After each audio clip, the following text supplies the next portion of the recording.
This episode is brought to you by Sumpin' Donuts, the only establishment with over 2,000 locations in Hive Primus alone. On your way into the waste, don't forget to grab a 2-liter recaf. You never know when you'll be back. Dome Runners TV, your guide to the Underhive and beyond.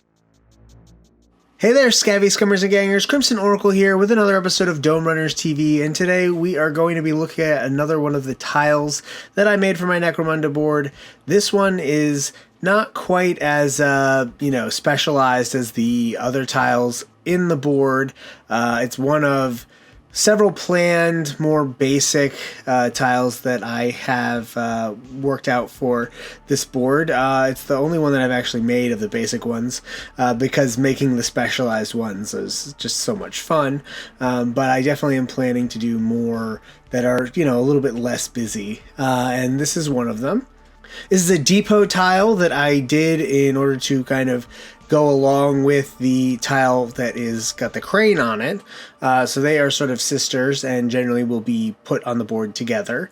And I think that it gives a nice kind of more complete feeling to the depot area. And I definitely want to do a few more tiles in that realm. So let's go take a look at the tile itself. If you like our content, don't forget to like and subscribe. And for as little as $2 a month, you can become a patron and help support the show.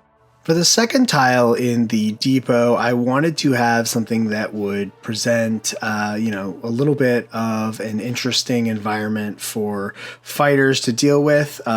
So I wanted to include an entrance. There is a space there that can fit a door, like one of the Zone Mortalis doors that came with Underhive or, something of that nature.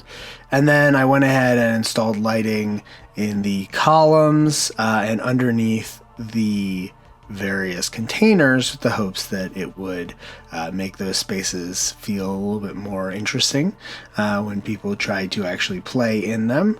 I believe if I ever come back and do another tile, it'll be sort of a 6-inch wide spacer that allows this tile to actually fit together. Just simply because it gets a little cramped when you put this one next to its buddy. Since this tile doesn't have any sort of secret features the way some of my other ones do, I went ahead and put up a bunch of posters that I found online.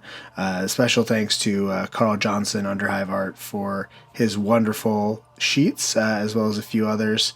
And I went ahead, of course, and did the lighting, as I mentioned earlier. And I think that despite the simplicity, it is a very coherent looking tile.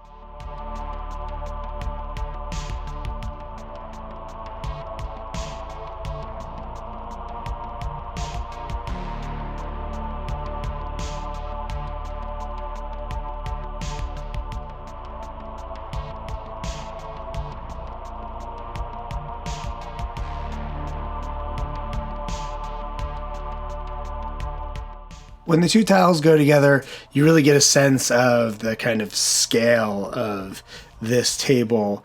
It's really a fun visual landscape to work with, dealing with these 10-inch walls that really make the space feel both cramped and enormous. And that will do it for this episode. Stay tuned for the next edition of Underhive Special, where I will be showing off another of my favorite tiles, one of the Sector Mechanicus tiles that I made. Thanks as always to Carl Casey at Whitebat Audio for the show's music. And of course, thank you to my patrons. You guys make all of this possible. I couldn't do it without you. And if you'd like to become a patron for as little as $2 a month, hop on over to patreon.com/domerunners and sign up there. And of course, don't forget the podcast, domerunners.buzzsprout.com, or check iTunes, Google Play, wherever you get your podcasts. And everybody out there, don't forget to change your paint water.